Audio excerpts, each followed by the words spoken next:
Donald Trump and Hillary Clinton participated in the first ever Commander-in-Chief Forum last night. You watched it hopefully right here on WDTN. They spoke before a crowd of former and current military members. And joining us now here to talk more is Assistant Professor of Political Science at Wright State University, Dr. Lee Hanna. Thank you so much for being here. Thanks for having me. So Lee, your general thoughts. Who do you think proved themselves the best future Commander-in-Chief? Sure. Well, that's a very difficult question. Yeah. It does seem that Donald Trump was more content with his performance. If you look at kind of the day after content, the Clinton campaign was a bit more frustrated with the moderator's questions and felt that Donald Trump was allowed to slide on some fact issues. But I think in both cases, it's a really condensed format, and it's pretty challenging to learn a whole lot. If you follow the news today, everybody is throwing out there 20 questions that they think should have been asked as well. Sure. So it's a tight format and hard to tell. The time is limited. So I guess that kind of leads to the next point. What did you think of that format? Did it really prove, beneficial to helping the American people learn more about these two major party candidates?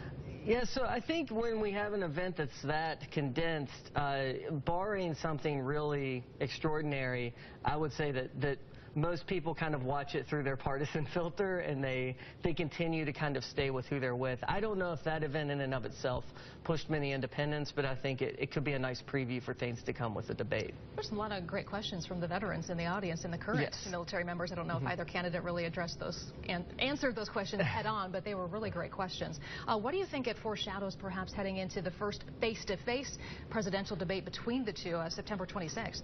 Yeah, so I think both candidates were told at the beginning to not speak poorly of the other candidate, to talk about their own policy, and both those rules frequently. And so I think what we'll see in a couple of weeks is this opportunity in real time to finally face-to-face call someone out and maybe hopefully force them to answer those questions that the candidates find most pressing. And really quick, I want to ask you just one last question. The latest polling shows both Trump and Clinton neck and neck, a virtual tie in the state of Ohio.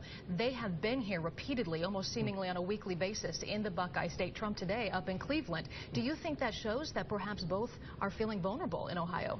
Sure. I think that if you look at Trump's strategy, most people think that the map is a bit safer for Hillary Clinton and the Democrats in general, but it's that Pennsylvania, Ohio, and perhaps it is going to be more of a battle for the Midwest than some of the swing states that we historically think about, like Colorado and Virginia. So that battle for these states, we'll continue to see them here quite a bit. Yeah, absolutely. Lee Hanna, Wright State, thank you so much. Thank you. Mark.